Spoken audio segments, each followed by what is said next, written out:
Queridos alunos do curso Panorama do Novo Testamento, quem está falando aqui é o pastor Ronaldo Guedes Bezerra, da Igreja Evangélica Avivamento Bíblico no Tucuruvi, em São Paulo, e esta é a nossa aula número 6, áudio 1. Hoje, com a permissão de Deus, nós vamos falar sobre o Evangelho de João. Vamos fazer uma introdução ao Evangelho de João, também conhecido como quarto Evangelho. Queridos, nós vamos começar aqui falando então sobre a autoria, sobre a data de escrita desse Evangelho, sobre o lugar em que ele foi escrito, ok? Eu estou aqui de início falando baseado no livro do Robert Gundry. Bom, ele diz, esse autor, ele começa a dizer para a gente que o Evangelho de João ele foi escrito em um estilo simples. No entanto, ele traz uma profundidade teológica que ultrapassa a profundidade teológica dos evangelhos sinóticos. Então, veja, uma das marcas do Evangelho de João é a sua profundidade teológica, ok? É bom você gravar isso. Uma das marcas do Evangelho de João é a sua profundidade teológica que ultrapassa a profundidade teológica dos outros três evangelhos, dos evangelhos sinóticos, né?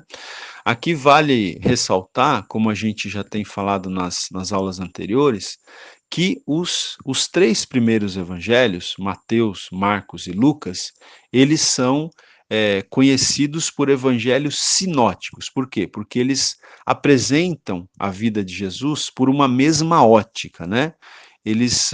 Você percebe, a gente já falou sobre isso, que nesses evangelhos algumas expressões, algumas passagens, elas são praticamente iguais, elas repetem até as mesmas palavras, muito possivelmente porque o Evangelho de Marcos foi o primeiro a ser escrito e os outros dois evangelistas, Mateus e Lucas, usaram, né, o Evangelho de Marcos como documento, como fonte histórica para escreverem os seus evangelhos. Então, os três primeiros evangelhos, chamados sinóticos, porque eles abordam a vida de Jesus por uma mesma ótica, né?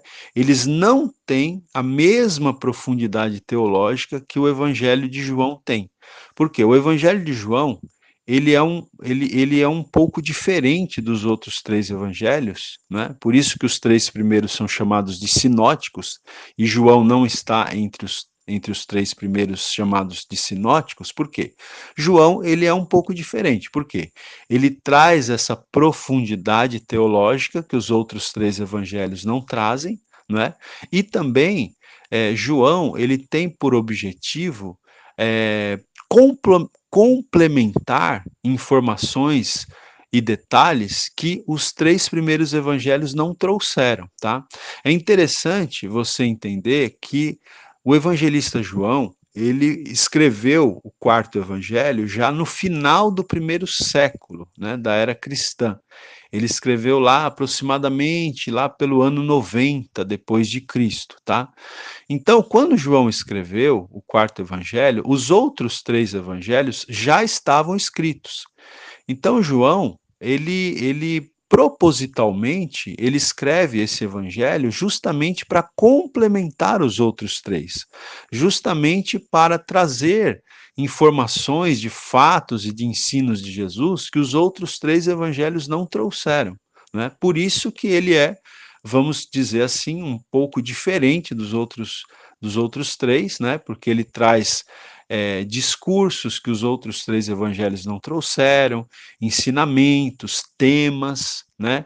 Uma ênfase na divindade de Jesus, e também ele traz essa profundidade teológica que você não vê nos outros três evangelhos, pelo menos não no nível, né, que o evangelista João traz, ok? Então veja, as tradições da igreja primitiva indicam que o apóstolo João, de fato, ele mesmo escreveu o quarto evangelho, né? Então, a autoria de João está confirmada pela tradição da igreja primitiva, pelas tradições da igreja primitiva, né, pelo testemunho, por exemplo, de um dos pais da igreja chamado Irineu, né, entre outros. Então, as tradições da igreja primitiva indicam que o apóstolo João é, de fato, o autor do quarto evangelho, que inclusive leva o seu nome. E João, ele escreveu o quarto evangelho já no término do primeiro século da era cristã, na cidade de Éfeso, tá? Então, o lugar de escrita foi a cidade de Éfeso e a data foi no término do primeiro século da era cristã. Gente, é interessante você pensar, né? É meio óbvio, mas vale a pena a gente fazer esse exercício aqui.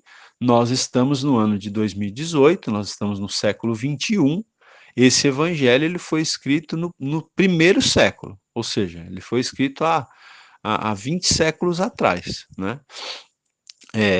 Já há quase 2000 anos atrás que foi escrito o Evangelho de João. Então ele é escrito no final do primeiro século, mais ou menos ali por volta do ano 90 depois de Cristo, ok? Muito bem. Bom, outro fator interessante que nós temos aqui é que o autor do quarto evangelho, que nós entendemos ser o apóstolo João, né, o apóstolo João, que era um dos 12 discípulos que formavam o colégio apostólico ali que Jesus, né, Jesus escolheu os 12 discípulos, João era um dos 12. Então, o autor aqui, o apóstolo João, ele reivindica o privilégio de ter sido testemunha ocular do ministério de Jesus, tá? Então, no próprio texto aqui do Evangelho de João, ele reivindica esse privilégio de ter sido uma testemunha ocular. Como ele foi um dos 12, então ele foi uma testemunha ocular. O que é uma testemunha ocular? Uma pessoa que viu ali os acontecimentos in loco, né? Estava lá quando aconteceu. Então ele narra o evangelho com essa autoridade, com a autoridade de quem foi uma testemunha ocular, com a autoridade de quem estava presente quando os fatos, quando os acontecimentos ocorreram. E isso nós vemos aqui no Evangelho de João mesmo.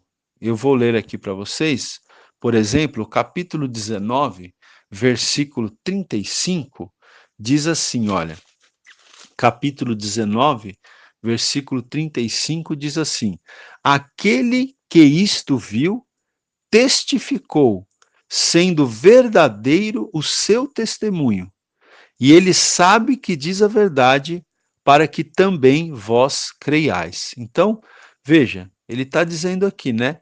Aquele que isto viu testificou, sendo verdadeiro o seu testemunho. Então ele está dizendo que ele viu, né? E aquilo que ele viu, ele testificou. Ainda no capítulo 21, que é o último capítulo do livro de João, no versículo 24, já no finalzinho do livro, o texto bíblico diz o seguinte: olha, este é o discípulo que dá testemunho a respeito destas coisas e que as escreveu. E sabemos que o seu testemunho é verdadeiro, né? Então, ele está dizendo aqui: este é o discípulo que dá testemunho a respeito destas coisas e que as escreveu. Então, queridos, o autor, como eu estava dizendo, ele reivindica esse privilégio de ter sido testemunha ocular do ministério de Jesus, dos fatos, né, dos acontecimentos que se deram no ministério de Jesus. O Robert Gundry, ele também diz aqui que o Evangelho ele traz alguns detalhes muito vívidos, né? Alguns detalhes muito vivos que só poderiam ser esperados da parte, de fato, de uma testemunha ocular, né? Então, esses detalhes vívidos que só poderiam ser esperados da parte de uma testemunha ocular, eles aparecem em toda parte no Evangelho de João, tá? E também o autor, não é, que é o apóstolo João, ele escreve como aquele a quem Jesus amava, né? Então, ele, quando ele vai se referir a si mesmo no Evangelho, ele não se refere com o seu nome, né? Ele não se refere a si mesmo com o seu nome, né? Mas ele fala, quando ele escreve a respeito dele mesmo, ele usa a expressão aquele a quem Jesus amava, né? E essa é uma maneira de ele ressaltar que o conteúdo do evangelho merece crença, né? Porque João, de fato, era um discípulo muito próximo de Jesus, né? Ele mesmo se refere a si próprio como aquele a quem Jesus amava. E ele faz isso para ressaltar justamente que o conteúdo do evangelho merece confiança, merece crença, né?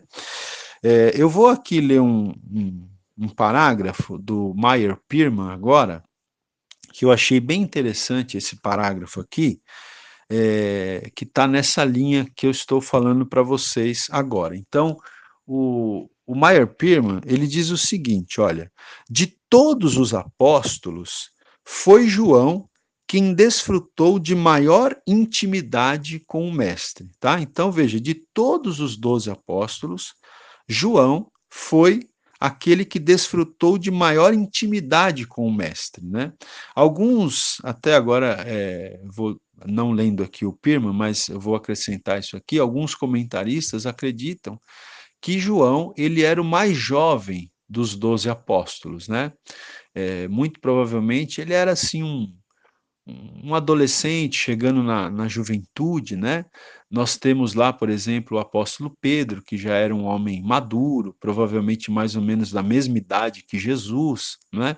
Mas o apóstolo João, ele era provavelmente, segundo muitos estudiosos do Novo Testamento, ele era ah, ele era o mais jovem dos 12, né, dos doze discípulos ali, que se tornaram os 12 apóstolos, né, tanto que João ele vive muito, ele vive praticamente até o final, né, do primeiro século, para inclusive escrever, né, esse evangelho, o evangelho de João.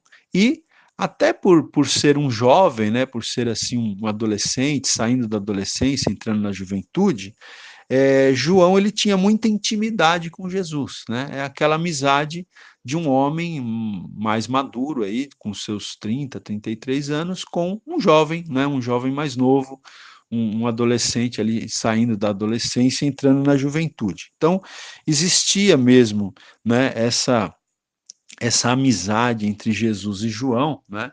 O texto bíblico diz que João reclinava a sua cabeça no peito de Jesus, né? Então veja, João ele pertenceu ao círculo íntimo que consistia dele mesmo, né, João, Pedro e Tiago, né?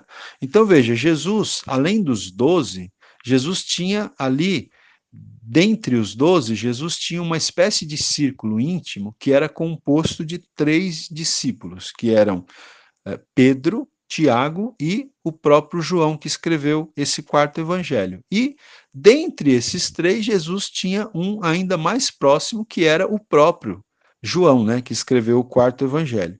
E João, como ele pertencia a esse círculo íntimo de Jesus, que era composto por ele mesmo, por Pedro e por Tiago, então, esses 3 apóstolos, eles tiveram o direito exclusivo de estar presentes em grandes momentos do ministério de Jesus, né?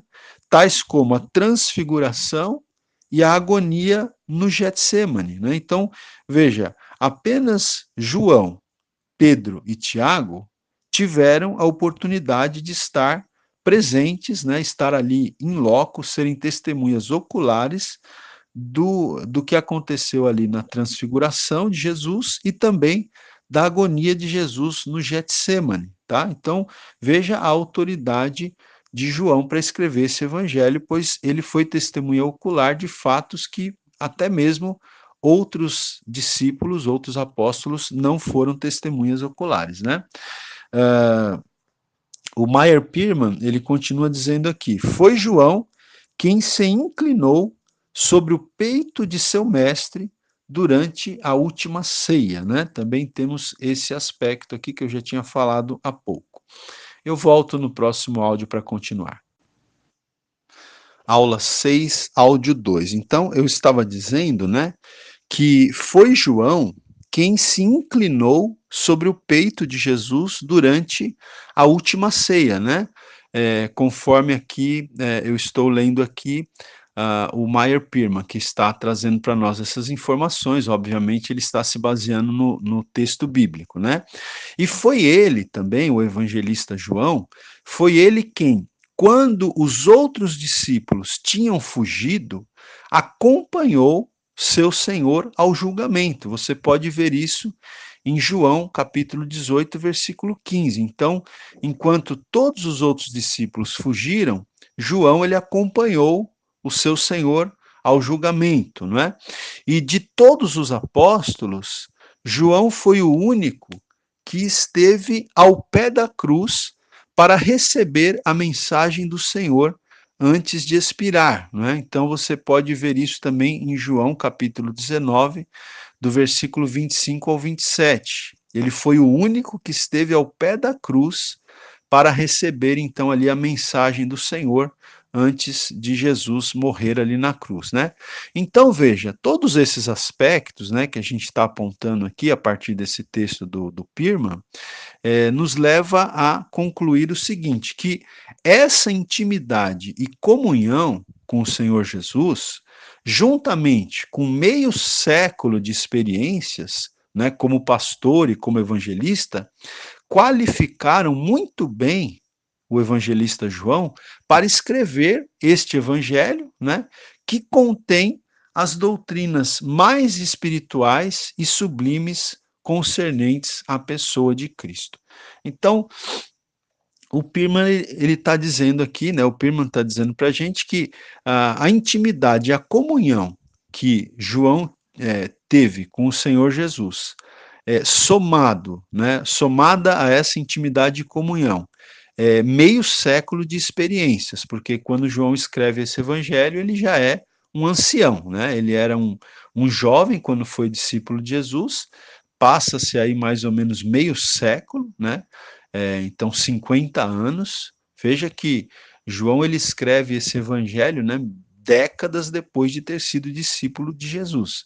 Então, a intimidade e a comunhão que ele desfrutou com o Senhor, mais meio século de experiências como pastor, como evangelista, né, deram para João as qualificações necessárias para ele escrever esse evangelho que é tão importante, né, nas Sagradas Escrituras. Ok, meus queridos? Muito bem, vamos continuar aqui. Voltando agora para o Robert Gundry, né?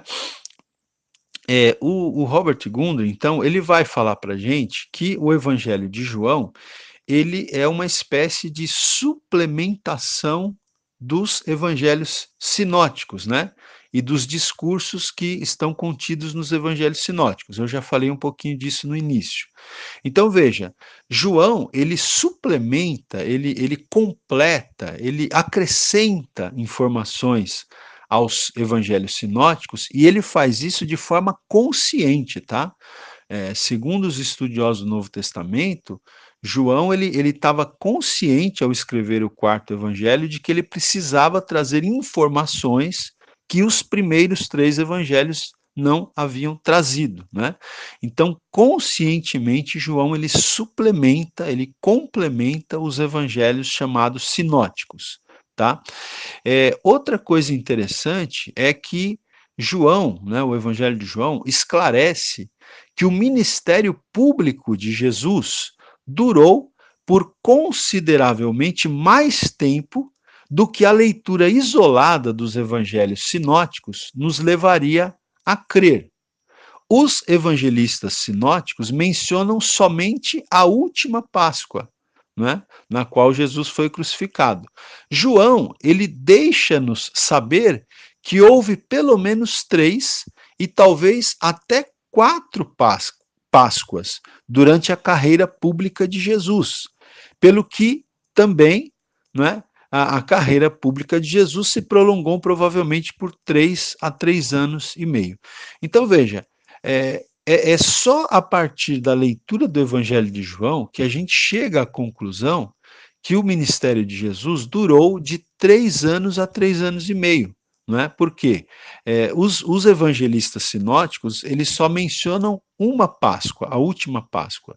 O evangelista João, ele já menciona, né, para a gente que houve pelo menos 3 Páscoas durante o ministério público de Jesus e talvez até 4, né? Pela narrativa do Evangelho de João, você chega à conclusão que houve pelo menos 3 e talvez até 4 Páscoas durante o ministério público de Jesus. Então, é, isso nos faz entender, né? A Páscoa era uma festa anual, então se houve 3 ou até 4 Páscoas durante o ministério de Jesus, isso significa que o ministério de Jesus durou de 3 anos a 3 anos e meio, aproximadamente. Então, é só quando você lê o Evangelho de João que você chega a essa conclusão, a conclusão do período de duração do ministério de Jesus, ok? Outro aspecto interessante é o seguinte, é que o quarto evangelho, ele contém discursos mais longos, né, feitos por Jesus, do que os outros evangelhos. É verdade que a gente falou que o evangelho de Mateus, você deve se lembrar que a gente disse que o evangelho de Mateus ele traz alguns discursos longos também de Jesus, né?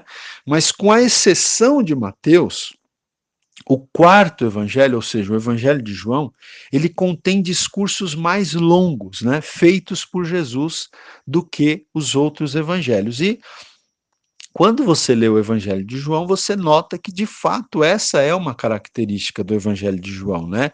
O Evangelho de João ele tem capítulos bem longos, né? E os discursos de Jesus no quarto Evangelho eles são discursos bem longos e não só longos, né? Eles são discursos de uma profundidade espiritual, de uma profundidade teológica mais intensa do que a trazida nos outros 3 evangelhos. Por isso é que ele é um evangelho um pouco diferente dos outros 3, né? Não é que ele contradiz os outros 3 de maneira nenhuma, ele complementa os outros 3. Ele é diferente nesse sentido, né? Que ele traz informações adicionais, ele traz esses discursos mais longos, muito profundos, né? Do ponto de vista teológico, do ponto de vista espiritual, ok, gente? Muito bem. Bom, vamos começar a falar um pouquinho agora também sobre a teologia de João, né? A teologia joanina. O Robert Gundry, ele separa aqui uma parte do livro dele, ele separa uma parte aqui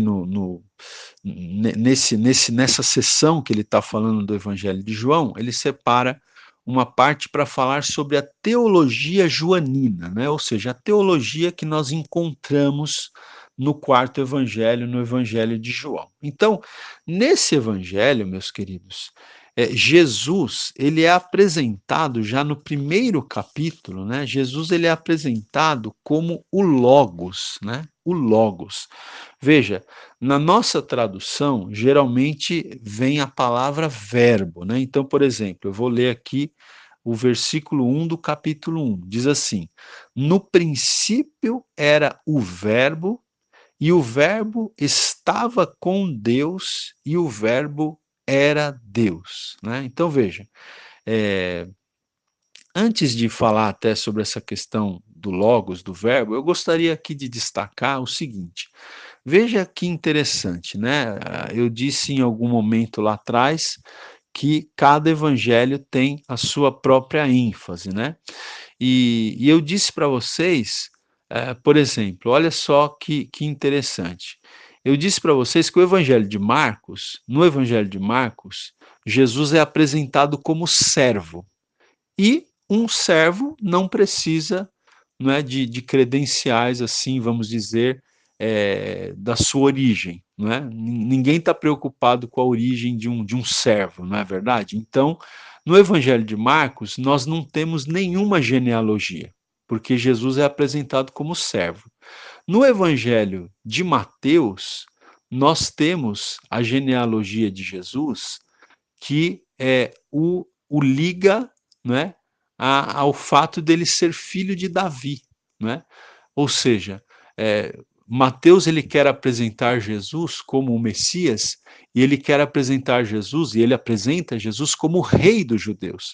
Então, para dar a ênfase de Jesus como rei dos judeus, Mateus ele traça a genealogia de Jesus, a genealogia real de Jesus, a genealogia de Jesus que o liga com o rei Davi, né, para demonstrar então que Jesus de fato tinha direito a ser o rei de Israel. Já o evangelista Lucas, a ênfase de Lucas é mostrar Jesus como filho do homem. Então, na genealogia de Lucas, você vai perceber que Lucas ele mostra a genealogia humana de Jesus, né? Segundo muitos comentaristas, Lucas ele se concentra na genealogia de Maria, tá? Então, ou seja, na genealogia humana, né? Humana, porque Jesus foi filho mesmo biológico, vamos dizer assim, de Maria. Então, Lucas ele se concentra nessa genealogia, na genealogia humana, né? Para destacar o quê? Que Jesus é homem, é filho do homem, que Jesus é 100% ser humano. E a ênfase do evangelista João é destacar a divindade de Jesus. Então, João não traz nenhuma genealogia, mas João ele vai situar Jesus no princípio eterno, né? Ou seja, ele vai mostrar que este homem que teve por nome Jesus, ele é a segunda pessoa da divindade que existe desde toda a eternidade. João quer mostrar que Jesus é a segunda pessoa da divindade. João quer mostrar que Jesus é o Filho de Deus, que Jesus é o próprio Deus encarnado na pessoa do Filho. Então, João começa o evangelho dizendo: no princípio era o Verbo, e o Verbo estava com Deus, e o Verbo era Deus, né? Então, João ele coloca Jesus no princípio eterno. Então, veja que interessante, né? Eu gosto muito disso, eu acho isso muito interessante. Vou repetir para você gravar. Evangelho de Marcos, a ênfase é Jesus como servo. Servo não precisa ter genealogia, então Marcos não traz nenhuma genealogia. Mateus traz a genealogia de Jesus como rei, porque ele quer mostrar Jesus como rei dos judeus, portanto, ele liga Jesus à genealogia de Davi. Lucas quer mostrar Jesus como homem, 100% homem. Então, ele traz a genealogia humana de Jesus, a genealogia de Maria. E João, que quer demonstrar que Jesus é Deus, né, que Jesus é o Filho de Deus, é a segunda pessoa da Trindade, ele coloca Jesus no princípio eterno, né? Ele vai situar Jesus já na eternidade, porque no princípio eterno, era o Verbo, e o Verbo estava com Deus, e o Verbo era Deus, né? Então, fica muito claro aqui a intenção, né, de João de situar Jesus no princípio eterno e de mostrar a divindade do Senhor Jesus, ok? Então, você tem que ter em mente isso, gente.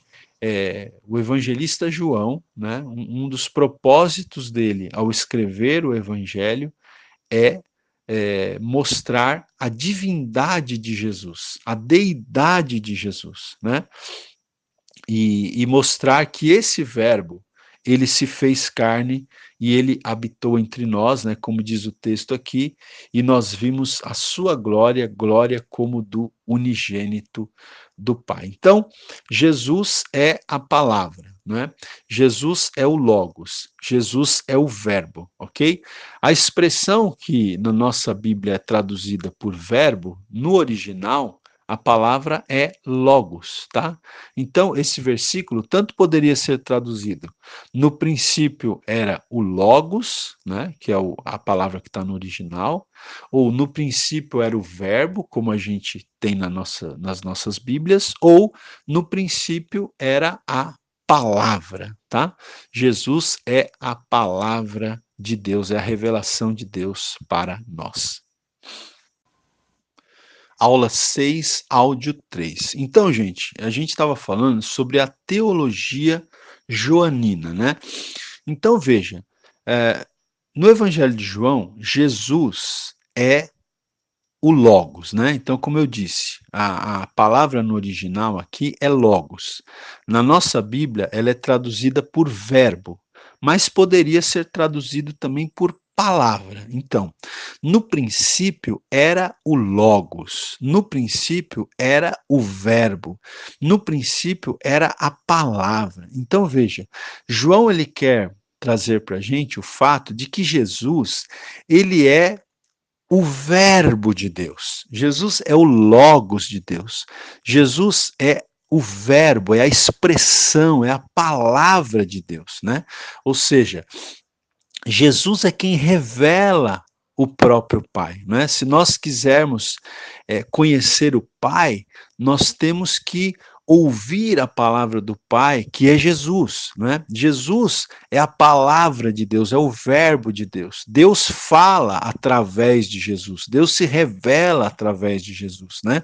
A gente tem uma passagem muito conhecida no Evangelho de João, em que um dos discípulos diz para Jesus: mostra-nos o Pai e isso nos basta. E Jesus disse: há tanto tempo estou convosco e tu dizes: mostra-nos o Pai. Quem vê a mim, vê o Pai. Por quê? Porque Jesus é a palavra do Pai, Jesus é o verbo do Pai. Jesus é o Logos, Jesus é a expressão do Pai, né? Então, Jesus, como diz o autor aos Hebreus, ele é a exata expressão do ser de Deus. Quem quer conhecer a Deus, quem quer conhecer o que Deus pensa, como Deus se sente, basta olhar para a pessoa de Jesus, porque Jesus é o Verbo, Jesus é o Logos, Jesus é a palavra de Deus, né? É a revelação de Deus para o ser humano. Jesus é aquele que veio revelar Deus para nós, não é? Então, essa é a profundidade teológica, né? Um pouco, vamos dizer assim, da profundidade teológica que o Evangelho de João nos traz, né? O Evangelho de João também, na sua teologia, ele nos traz o fato de que o amor de Deus veio por meio de Jesus Cristo. Então, Jesus Cristo não só revelou o Pai, como revelou o amor do Pai também, né? Um dos versículos mais famosos, não só do Evangelho de João, mas como de toda a Bíblia, é o que está no capítulo 3, versículo 16, né? Que diz o quê? Porque Deus amou o mundo de tal maneira, com tal intensidade, né? Que ele deu o seu Filho unigênito, para que todo que nele crê não pereça, mas tenha a vida eterna. Então, o amor de Deus, né, a gente percebe no Evangelho de João que o amor de Deus ele veio por meio de Jesus Cristo, ele veio por intermédio de Jesus Cristo. Deus amou o mundo, né, de tal maneira, com tal intensidade, que ele deu o seu Filho unigênito. Ok, vamos seguir aqui. Outra coisa interessantíssima, gente, no Evangelho de João, é que João ele permite, né, que permaneça de pé o paradoxo entre a escolha divina e a resposta favorável humana, né? Então João ele traz o equilíbrio nessa matéria aqui, que é muito interessante. João ele tanto destaca o fato que Deus nos escolheu, não é? Por exemplo, você vai lá naquele texto de João 15, que diz, né? Jesus diz: não fostes vós quem escolhestes a mim, mas eu vos escolhi a vós. E vos nomeei para que vades e deis fruto e o vosso fruto permaneça. Então, ali é um exemplo, não é? Aqui no Evangelho de João, que Deus ele é soberano na escolha. Não fostes vós quem me escolhestes, mas eu vos escolhi a vós, não é? No entanto, você vai perceber no Evangelho de João, em muitos momentos, que o ser humano ele precisa dar uma resposta favorável, não é? À mensagem do Evangelho. Esse próprio versículo que eu li aqui, João 3,16, diz, né, que Deus amou o mundo de tal maneira que ele deu o seu filho para que todo aquele que nele crê não pereça, mas tenha vida eterna. Então, existe a necessidade de se colocar a fé em Jesus, né? Ou seja, existe a necessidade de uma resposta da parte do ser humano, de uma resposta favorável da parte do ser humano. Por exemplo, aqui mesmo no capítulo 3 de João, no versículo 36, diz assim: Por isso, quem crê no Filho tem a vida eterna. O que, todavia, se mantém rebelde contra o Filho, não verá a vida, mas sobre ele permanece a ira de Deus. Então, no Evangelho de João, a gente tem, né, essa, vamos dizer assim, né, ele coloca aqui que João permite que permaneça de pé esse paradoxo, né, entre a escolha divina e a resposta favorável humana. Então, a gente tem que manter em equilíbrio essas duas ideias, né? A gente não pode nem é, ir para o extremo de focar apenas o fato da escolha divina, não é? De ficar enfatizando somente a escolha divina, e nem devemos também enfatizar somente o fato de que o homem tem que dar uma resposta favorável. Essas duas verdades têm que ser mantidas em equilíbrio. Deus é soberano no processo de escolher, mas o texto bíblico deixa claro que é necessário que o ser humano dê uma resposta favorável, né? Que o ser humano creia, né? Que o ser humano não se mantenha rebelde, né? É muito importante isso aqui. Então, nós temos aqui, né? Eu achei interessante essa frase aqui do Robert Gundry, em que ele diz isso aqui, que João ele permite, né, que esse paradoxo, né, fique de pé, ou seja, o paradoxo entre a escolha divina e a resposta favorável humana, entre a escolha divina e, né, a responsabilidade do homem em responder ao chamado do Evangelho, ok? Vamos seguir aqui. A teologia joanina também enfatiza, né, a regeneração do Espírito Santo, né? Então veja que aqui no Evangelho de João nós vamos ter esse ensino a respeito do novo nascimento, né? No capítulo 3, especificamente de João, nós temos aquela passagem que Jesus conversa com Nicodemos e Jesus fala para ele: necessário vos é nascer de novo, né? Então, novo nascimento, regeneração, né?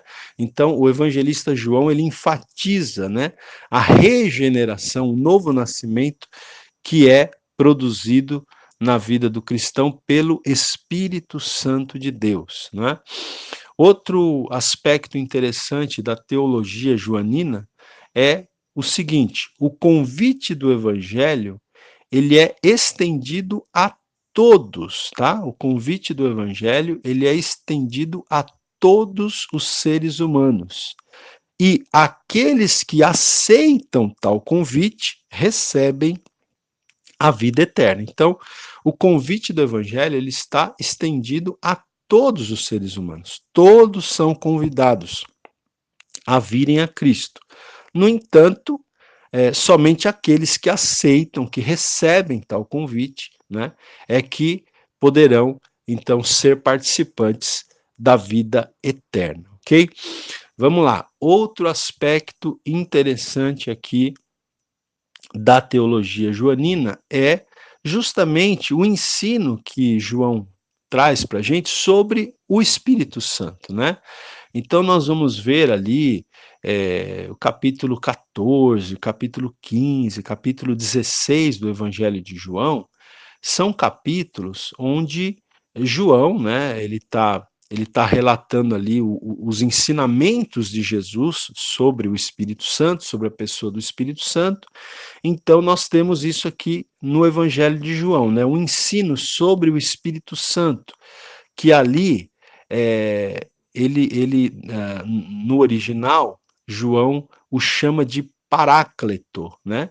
Que, então, tem um papel de consolador, conselheiro e advogado, né? Então, João ali, colocando esse ensinamento nos lábios de Jesus, ele nos traz, né, o ensinamento sobre o Paráclito, ou seja, o Espírito Santo, né, com esse papel de consolador. Né? Então, o Espírito Santo ele é apresentado aqui no Evangelho de João como nosso consolador, como nosso conselheiro, como nosso advogado, ok? Muito bem. Outro aspecto que a gente precisa destacar aqui no Evangelho de João, né? E como diz o Robert Gundry aqui, na teologia joanina. Outro aspecto interessante que ele destaca é que João é o evangelho da fé, gente. João é o evangelho da fé, né? O verbo crer, ou alguma palavra semelhante a essa, vai aparecer muitas vezes no Evangelho de João, né?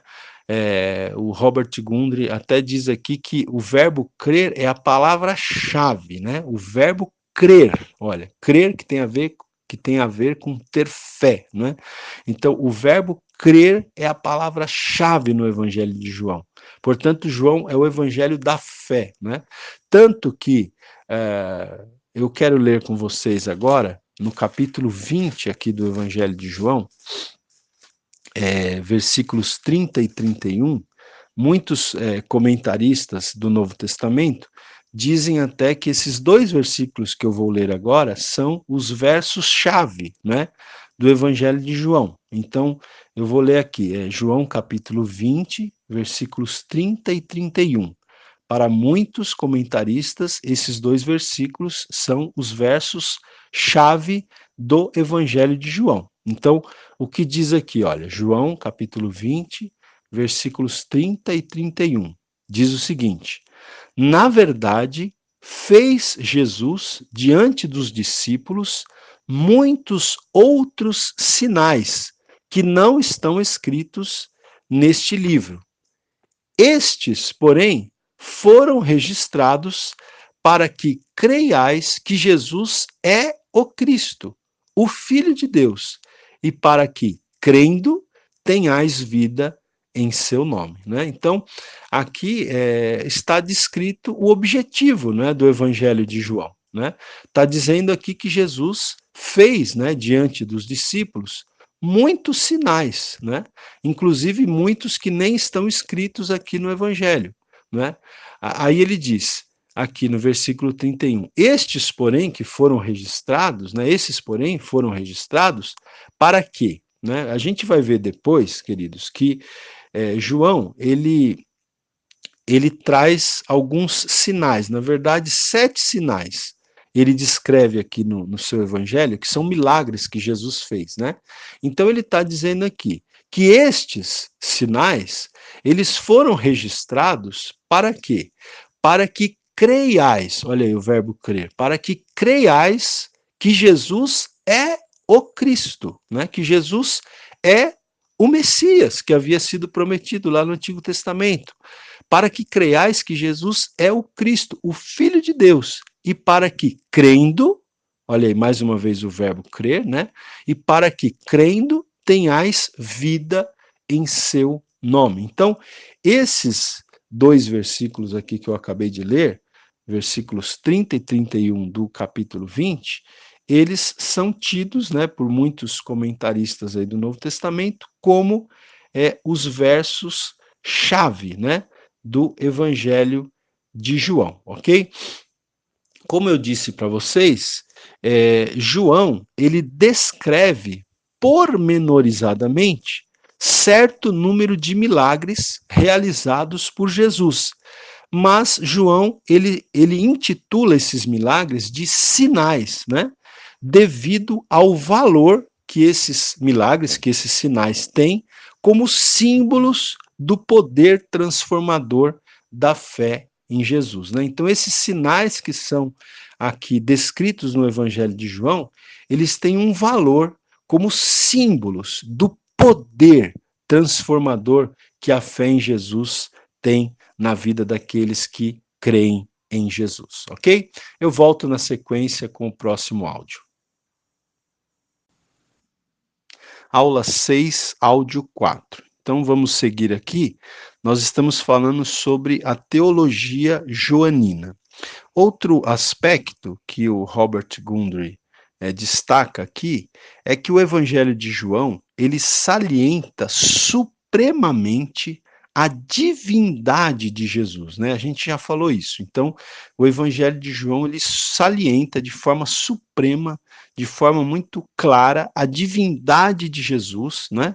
Como o Filho de Deus único e pré-existente, né? Então, João, ele salienta o Filho de Deus, que é Jesus, como pré-existente, não é? O Filho de Deus, ele não passou a existir a partir do nascimento virginal ali de Maria, não é? O Filho de Deus, ele existe desde toda a eternidade, né? Por isso que o texto diz: no princípio era o Verbo, né? E o Verbo estava com Deus e o Verbo era Deus. Então, João ele salienta a divindade de Jesus como filho de Deus, como único filho de Deus e como um filho de Deus, como o filho de Deus pré-existente, não é? E esse, então, filho de Deus, a segunda pessoa da divindade, da Trindade, não é? Em obediência a seu Pai, ele tornou-se um ser humano real, um ser humano verdadeiro, não é? A fim de morrer sacrificialmente. E morrer sacrificialmente com vistas à redenção da humanidade, não é? Morrer sacrificialmente para que a humanidade fosse redimida por sua morte. Então, aqui nós temos, né, queridos, um grande mistério, não é? Um grande mistério da teologia, um grande mistério das escrituras, é esse fato, o fato de que Jesus, ele é Deus e ele é homem, ele é plenamente Deus e ele é plenamente ser humano, né? Ou seja, nós temos as duas naturezas de Cristo, como é falado na teologia, embora Cristo seja uma única pessoa. Então, é um grande mistério, né? Mesmo os grandes teólogos, eles têm que se curvar aqui diante de um mistério. Nós estamos diante de um mistério. É muito difícil de explicar isso para a mente humana, para a razão humana, né? O fato é que as escrituras declaram que Jesus é plenamente Deus e também é plenamente homem, não é? Ele tem essas duas naturezas em uma só pessoa, ok? Muito bem, vamos seguir aqui. João também, então, como eu disse, né, a divindade de Jesus é encarecida, né, é mostrada, tanto que a gente tem lá o texto que o verbo era Deus, né, o Logos, o verbo era Deus, mas a divindade de Jesus também é colocada em realce, né, ou melhor, além da divindade de Jesus, que é destacada, também é posta em realce a humanidade de Jesus também aqui no Evangelho de João, porque lá no próprio primeiro capítulo, onde ele destaca que o verbo era Deus, ele também diz que o verbo se fez carne, né? Esse verbo eterno de Deus, o logos eterno de Deus, né? Que no princípio era o verbo, esse verbo se fez carne, né? Ele encarnou, ele assumiu a natureza humana. Então, no Evangelho de João, a divindade de Jesus é enfatizada, mas também é colocada em realce a sua humanidade, tá? Bom, uma coisa interessante que a gente tem aqui também é a série de reivindicações de Cristo utilizando-se da expressão eu sou. Então, gente, no Evangelho de João, a gente tem uma série de reivindicações de Cristo, utilizando-se da expressão eu sou. Na verdade, temos 7, né? 7 expressões. É interessante que são 7 sinais no Evangelho de João, a gente já vai falar deles daqui a pouco, e também são 7 expressões eu sou, né, acompanhadas de um complemento. Existem outras expressões eu sou que não estão seguidas por nenhum complemento, mas existem 7 expressões eu sou que estão seguidas por um complemento. Então, eu sou o pão da vida, né? Capítulo 6, versículo 35 e 48. Eu sou a luz do mundo, não é a segunda expressão desse tipo, João 8,12.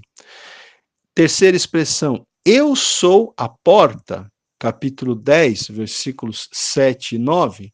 Quarta expressão, eu sou o bom pastor, capítulo 10, versículos 11 e 14. Quinta expressão, eu sou a ressurreição e a vida, capítulo 11, versículo 25. Sexta expressão, eu sou o caminho, a verdade e a vida, João 14, 6. E sétima expressão, eu sou a videira verdadeira, não é? João capítulo 15, versículos 1 e 5. Então, nós temos essa série de reivindicações de Cristo, utilizando-se da expressão eu sou. Agora, além dessas reivindicações, há também aquelas declarações que envolvem a mesma expressão, né, a expressão eu sou, porém não seguidas por qualquer complemento, né? E essas expressões, né, essas expressões eu sou, sugerem a reivindicação de que Jesus é o eterno eu sou.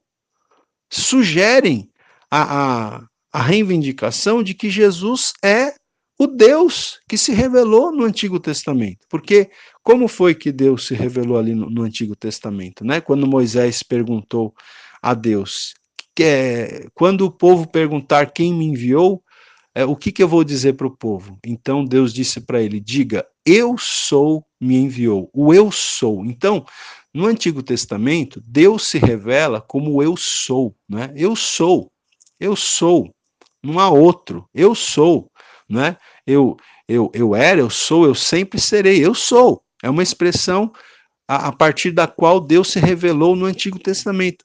E Jesus, no Evangelho de João, várias vezes ele usa essa expressão, eu sou, não é? Então, os comentaristas da Bíblia, eles entendem que é uma reivindicação do próprio Jesus de ele se identificar com o eu sou do Antigo Testamento. Ou seja, é mais uma reivindicação de divindade, é mais uma mostra, é mais uma reivindicação de Jesus, né, reivindicando para si divindade, não é? Mostrando que ele é divino, que ele é Deus, não é? E você tem aqui então várias passagens, como João, capítulo 4, versículos 25 e 26, João capítulo 8, versículos 24, 28, 58, capítulo 13, versículo 19. Então, isso aqui é muito interessante, né? Bom, vamos seguir aqui, já né, indo para o final dessa nossa sexta aula. João também ele procura no seu evangelho, veja bem, ele tem, vamos dizer assim, uma dupla finalidade. Tanto ele procura evangelizar os incrédulos, né, com o evangelho, como ele também procura estabelecer de forma firme os crentes em sua fé. Né? Então, João ele tanto procura evangelizar os incrédulos, como ele procura firmar, né, estabelecer os crentes em sua fé. João ele foi um evangelho escrito para toda a igreja em geral. Tá? Lembra-se que a gente falou né, que Mateus, por exemplo, escreveu para os judeus, Marcos escreveu para os romanos, né? O evangelista João, ele escreve para a igreja em geral, ok, queridos? Muito bem. Eu quero agora aqui, já no finalzinho dessa aula, eu quero trazer para vocês um esboço do Evangelho de João, tá? E esse esboço para trazer esse esboço, eu estou me valendo aqui do material do Peter Holloway, tá? Então, o Peter, ele separa aqui, ele esboça a vida, ou melhor dizendo, ele esboça o Evangelho de João em 3 partes, tá? Então, a primeira parte é a revelação pública do Filho de Deus, tá? A revelação pública do Filho de Deus. Vai dos capítulos 1 até o capítulo 12, tá? Então, nesses capítulos aqui, né, nós temos aqui vários textos interessantes, né, entre os quais, por exemplo, nós temos algumas conversações ocorrendo bem próximas uma da outra. Por exemplo, Jesus conversando com Nicodemos, né, no capítulo 3, depois Jesus conversando com a mulher samaritana, no capítulo 4, né, e aqui, segundo Peter Holloway, aqui ele diz, né, que os contrastes entre essas duas pessoas, entre Nicodemos e a mulher samaritana, o contraste entre essas duas pessoas trazem uma clara indicação de que o Evangelho de João é para todas as pessoas, né? Por quê? Nicodemos, ele é um homem, ele é religioso, ele é educado e ele é um judeu, né? Ele é educado, ou seja, uma pessoa culta, né? A mulher samaritana, ela já é uma mulher, ela é uma pecadora, ela não tem educação formal e ela é uma samaritana, uma mulher que não faz parte do povo judeu. Então veja só, Jesus tanto estava dando atenção para um homem como para uma mulher, tanto dando atenção para uma pessoa religiosa como para uma pessoa pecadora, tanto dando atenção para um homem educado, né, ali instruído nas leis dos judeus, como para uma mulher, né, talvez até uma mulher analfabeta, né, e dando atenção para um judeu, né, que fazia parte do próprio povo do Senhor Jesus, como dando atenção para uma mulher samaritana que não fazia parte do povo judeu, né? Bom, nessa primeira parte aqui, que é a revelação pública do Filho de Deus, nós temos então aqueles 7 sinais, né? Aqueles 7 sinais do Evangelho de João que mostram, né, o poder do Senhor Jesus. Então veja, quais são esses 7 sinais? A água transformada em vinho, no capítulo 2, do verso 1 ao 11, mostra o poder de Jesus sobre a qualidade, né? Jesus transforma água em vinho. O segundo sinal, a cura do filho do oficial, no capítulo 4, mostra o poder de Jesus sobre a distância, né? Porque bastou uma palavra de Jesus para o filho do oficial ficar curado, né? O terceiro sinal, a cura do enfermo lá no tanque de Betesda, mostra o poder de Jesus sobre o tempo, porque aquele homem estava, né, paralítico havia 38 anos. O quarto sinal, a alimentação dos 5.000, no capítulo 6, mostra o poder de Jesus sobre a quantidade, né? O sinal seguinte, o quinto sinal, Jesus andando sobre a água, mostra o poder de Jesus sobre os elementos. O sexto sinal, a cura do cego de nascença, no capítulo 9, mostra o poder de Jesus sobre a enfermidade, porque aquele homem era cego desde o seu nascimento, né? E o sétimo sinal, a ressurreição de Lázaro, no capítulo 11, mostrando o poder de Jesus sobre a morte. Então nós temos esses 7 sinais, esses 7 milagres que João nomina de sinais aqui no seu evangelho. A segunda parte do evangelho, então a primeira parte, a revelação pública do Filho de Deus, capítulos 1 a 12. Segunda parte, a revelação particular do Filho de Deus, capítulos 13 a 17, é aquele momento em que Jesus está, né, reunido particularmente com seus discípulos, dos capítulos 13 até o 17, ele está dando várias orientações ali para os discípulos, ele está falando sobre, né, ensinando sobre o Espírito Santo, ele lava os pés dos discípulos, ele ora pelos discípulos. Então o Peter Holloway chama esse momento de a revelação particular do Filho de Deus. E, finalmente, temos a última parte do Evangelho, dos capítulos 18 ao 21, que é a defesa do Filho de Deus, né? Aqui nós temos, então, Jesus confiando a João o cuidado da sua mãe, e nós temos a narrativa, né, da morte, enfim, da ressurreição do Senhor Jesus aqui também no Evangelho de João. Ok, queridos? Então, terminamos aqui a sexta aula, a introdução ao Evangelho de João. Com a permissão de Deus, a partir da próxima aula, começaremos a fazer uma harmonia dos 4 evangelhos, ok? Procure ouvir as aulas mais de uma vez, isso vai facilitar o seu aprendizado. Deus abençoe.